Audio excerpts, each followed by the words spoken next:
The future of motorcycles, although uncertain, is looking very bright. What used to be a gimmick and a novelty is now a heavy hitter in the motorcycle community. Electric bikes are starting to outperform or at least keep up with our gasoline machine. Now, I used to be amongst the crowd that doesn't like electric bikes. I thought they were kind of dumb, or it didn't make a whole lot of sense to me. Why would I go with an electric bike when I could have a gas powered bike and just get out and ride, stop anywhere I wanted to, fuel up, and just keep going? Now, with the likes of the companies like Stark and the Zero motorcycles and even Livewire, we're starting to get a lot of bikes that are actually more than capable of doing, some decent day rides. Now, the problem lies in the fact that you can't just charge anywhere. Now, I had my first experience with an electric motorcycle back in 2017 when my buddy Jeff purchased an Alto Redshift. That thing was crazy. And that was 7-8 years ago at this point. That bike had so much power right at the twist of the grip. It blew by any of our 450s. It just absolutely smoked all of us. And it was an amazing bike to ride. And the problem with Alta is that they're no more. I believe Harley Davidson actually bought them, and that's what is now Livewire. Point being is that bike was insane. It was a very capable motorcycle. It was just absolutely a blast to ride. And it really changed my perspective about electric bikes. Now, the Stark Varg is made by a company called Stark Future, and they just recently released an Enduro version, which is a very impressive bike. It has a lot of really good stats, and it's very appealing to at least me. The Stark Varg EX has up to 6-hour ride time, featuring up to 80 horsepower and 764 foot-pounds of torque, which that's an insane amount. You'll never get that out of any gas 450. That's just absolutely mind-blowing. Considering that the top 450s out right now produce an average of about 55 horsepower and 33 foot-pounds of torque, the Stark Varg is just incredible compared to that. Now, both the Stark Varg EX and MX weigh around 260 to 264 pounds. Considering your average 450 weighs in between 240 and 250, this is actually not much of a trade-off. For the difference in weight, you get like a 30% increase in power, which is insane. And Stark actually claims that they have longer life cycles than your typical 450 power plant. Whether it does have a longer life cycle than your typical 450, it is very costly to make repairs on this bike, at least when it comes to the battery and powertrain. A new battery for either one of the Stark Vargs is going to cost you just under $3,000, probably a little bit over after taxes. A new powertrain unit is going to run you around $3,500, which is pretty wild. And that includes the inverter and the actual motor itself. Now, Stark claims that you could ride up to 6 hours on this motorcycle, and it takes just about 2 hours to charge it. Now, depending on what type of outlet you're using, it can be less or more, but that's still pretty good. The only trade-off, though, is it still takes 2 hours to charge it, or around there, where if I hopped on a 450 and I ran out of gas, all I got to do is put more gas in it. And it's not going to take me 2 hours, I don't think, anywhere to drive up to a gas station and fill a tank up. Now, with your typical 450, you can expect to pay between $9,600 and $12,000 plus your state taxes or whatever other fees your dealer might have. Now, that is no drop in the bucket. That is a lot of money, especially for a dirt bike that is not street legal. However, the price range of the Starks is between 11 grand and 14 grand, which is a lot more money. It really is. But if you take into consideration that this bike has damn near zero maintenance, you're talking chains and sprockets, fork and suspension services, tires, and maybe grips. It might be worth it. It might really be worth it. Considering with the 450, you got all of what I just mentioned, plus top ends, air filters, multiple oil changes, fuel filters now, fuel pumps going out, other things that could go wrong or break. You have that on the 450s versus on a Stark. It's kind of just throw your leg over it and let's go ride. Besides from all the cool tech that's used on the Stark Varg, like the smartphone and all these crazy updates, built-in navigation, all your built-in features, The Starkvarg EX is actually fully road legal in almost every country, which is pretty wild to me. From the factory, road legal, faster, more torque, only a little bit heavier, decent ride time, for like $1,000 more than the most expensive MX bike right now. You could pick up just an absolute monster of a machine. So it really makes me wonder, like, is this what's going to be the next step? Is this really where we're going? And it seems like it. Starkvarg might be the future of at least dual sport and or motocross. Now you do have other brands that are more geared towards the street riding, such as Zero. Now Zero features 4 lines with 10 models, and they're probably the most expensive out of all of them. You have the S line, which is a sport bike style, and there's one full fairing version. The other 2 are naked bike. You have the DS line, which is more of an adventure bike. The FX line, which you can choose between a dual sport or a supermoto, and the X line, which is more of like a Sur-Ron competitor. Now, the one thing I really like about the Zero brand bikes is that all of them except the X line can be charged at a Tesla station, which makes it a more viable daily rider. With the increase in popularity of Teslas and other EVs such as Rivian and Lucid, more charging stations are popping up as we speak. And with Zero being able to charge at these stations, it makes these bikes a lot more viable of a choice as far as a daily commuter. Now, the main problem I have with the Zero bikes is the cost.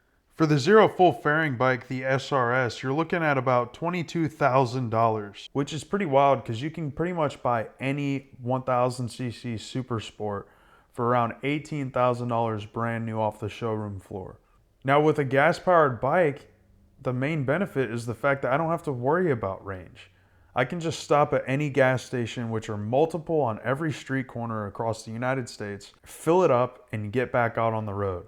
I don't have to search around or stop and look up where a next charging station's at. I can just pull over, fill up, get back on the road. With the price tag of around $20,000 and a range of around 176 miles, I don't care if it takes an hour to charge up. That just doesn't make any sense to me. Even if it took 30 minutes to charge up, it's more expensive, it takes longer between fill-ups, and I can't go as far. Also, why do people buy sport bikes anyway? They buy them because they go fast. With a top speed of 124 miles an hour, I think a Ninja 300 would beat that. Obviously not off the line, but as far as top speed, kind of makes it hard to choose a Zero over a standard sport bike. With the Zero models such as the FX, which is their dual sport, I find it hard to choose that one over a Starkvarg because they're right around the same price.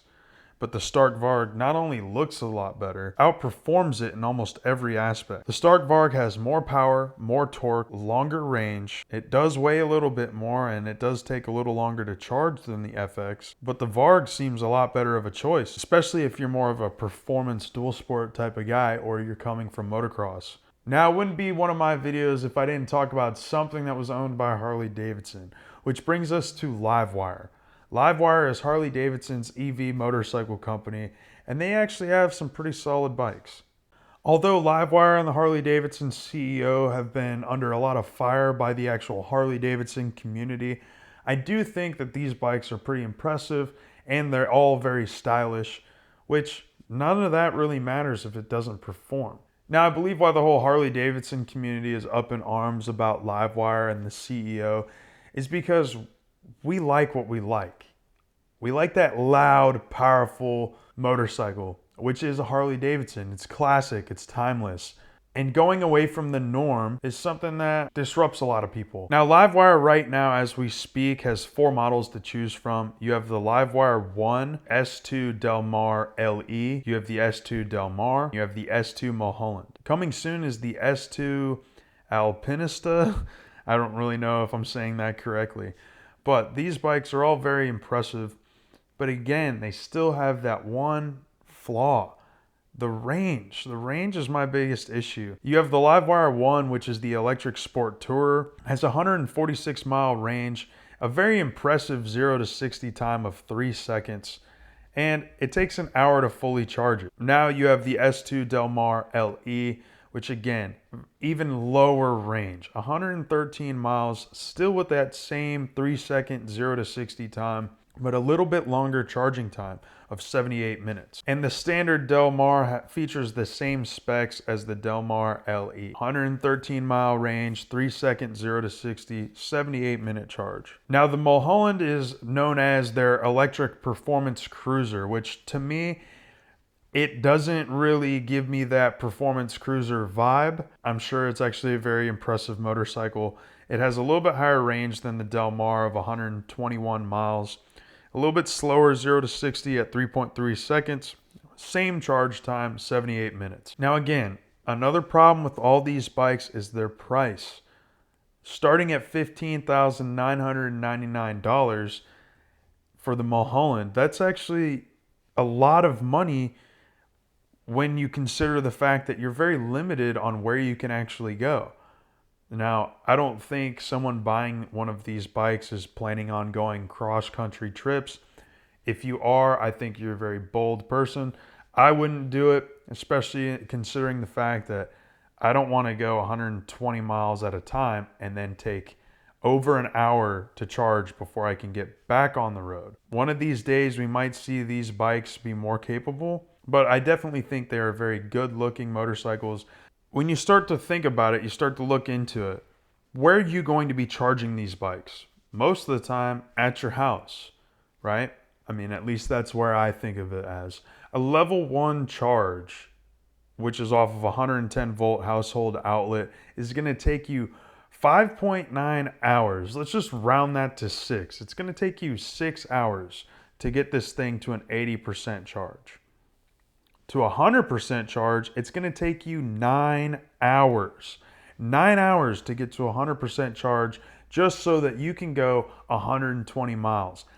That is just not worth it to me. I can't justify that, especially when I could go out and get a Harley Softail for around the same price, have more fun, feel a little bit cooler, and be able to go anywhere I want in the world pretty much. If you do charge this thing in public or at home off of a 240 volt outlet, which depending on who you are, you may or may not have the means to install one of those at your house, or if you're in an apartment, you're probably not going to be able to do that either. To get to an 80% charge, it takes you 78 minutes from a 20 to an 80% charge. From 0 to 100 on a 240 volt outlet, it's going to take you 142 minutes, which is still absurd to me. It's not worth it in my opinion. The city range on the Mulholland is 121 miles, a combined range at 55 miles an hour of 91 miles, and a highway range at a sustained 55 miles per hour is 73 miles. Now, and it does tell you the actual range will vary based on riding conditions. I'll be honest with you, I'd be scared to death only going 55 miles an hour on any highway local to me. Most of our highways have a 65 mile an hour speed limit, and you'll be damned if you see anyone doing 65 miles an hour. You're not even keeping up with the speed of traffic until you're around 70, 75. So this doesn't even seem worth it to me. I would never consider this in the current state. Now with the Livewire 1, you're looking at 11 hours to 100% charge off of a home outlet. If you get home late and you want to ride this thing to work tomorrow and you're at 0, by the time you get up to go to work, you might only be at 70%, which, depending on who you are or where you're going, that might be perfectly fine. But even out there at a public fast charger, from 0 to 100%, it's going to take you an hour. That's not bad. That's still better than the other models. When you start to look into it, you have a city range of 146 miles and a highway range of 70 miles. Now, they don't list an average speed on this, which is probably meaning that you can actually travel with the speed of traffic on this motorcycle. But again, at $22,000 start out price, there's so many other bikes that I would buy before I even considered a Livewire 1. And I know all the EV bikes, or a majority of them, get a cash incentive. You get like between $2,000 and $3,000 back. Maybe you could even get more off with like a government grant or some sort of program geared towards EV bikes and green modes of transportation. But it just does not make a whole lot of sense to me to even begin to look at investing in one of these bikes, considering that The infrastructure is still growing. It's not where it should be, in my opinion. It takes longer to charge it at home, and you're very limited on where you can go, how far you can go. If you're going to be out and about in an area that doesn't have a charger or an area that you can charge, you're going to end up having to bring this thing inside of a hotel room and plug it into the wall. Yeah, I don't think so. I'd rather just have a gas bike that at any street corner I can just pull over and fill up and get back out on the road without having to worry about running my battery dead. Now, although I was just talking a bunch of crap about the Livewire models, they are very good looking bikes in my opinion. They're very sleek and stylish. And I do enjoy the look of the Mulholland and the Del Mar, even the Livewire 1. They're all really sharp looking bikes, but I just feel that they're still too limited, at least for me, to actually go out and, pick one of these bikes up or even consider investing in. But overall, I do think that electric motorcycles are the future, and I think electric motorcycles will allow more people to get into motorcycles. Considering the fact that you don't really have to learn how to ride, you don't have to learn how to shift gears, you don't have to learn how to, modulate a clutch. Overall, they're less maintenance. Overall, they're cheaper to operate. I think that these bikes will be the future. I think that's where we're going. I'm still on the fence of whether or not I'm excited about that or not. I'm really excited about all the Stark Varg stuff because it's just a very impressive and extremely capable motorcycle. Like the whole platform for Stark is just very capable and impressive. I think that Stark Varg, honestly, if I was going to buy any bike on this list, I would go and get a Stark Varg EX because that's everything that I would want in a motorcycle. Dual sport, tons of power, reliable, easy to maintain. I mean, as a mechanic, I'm notorious for neglecting my own motorcycles and my own stuff. I'm more of I'll do the bare minimum to keep them on the road and fix whatever breaks when it breaks. But the Stark is very appealing to me. I think the bike that I would be least likely to purchase is pretty much any of the Zero motorcycles. The Zero bikes just don't do it for me. It's too much money for less power, less range, less fun, to be honest with you. Overall, I think Stark is actually pushing the limits of what an electric motorcycle can do. And I think they really are the future. They're living up to their name 100%. And I'm interested to see what they come up with in the next couple of years. Anyway, if you guys like this video, if you like this type of video, let me know in the comments below. Hit me with that like, that comment, that subscribe. As always, we'll catch you in the next one. Ride safe, ride smart. Peace.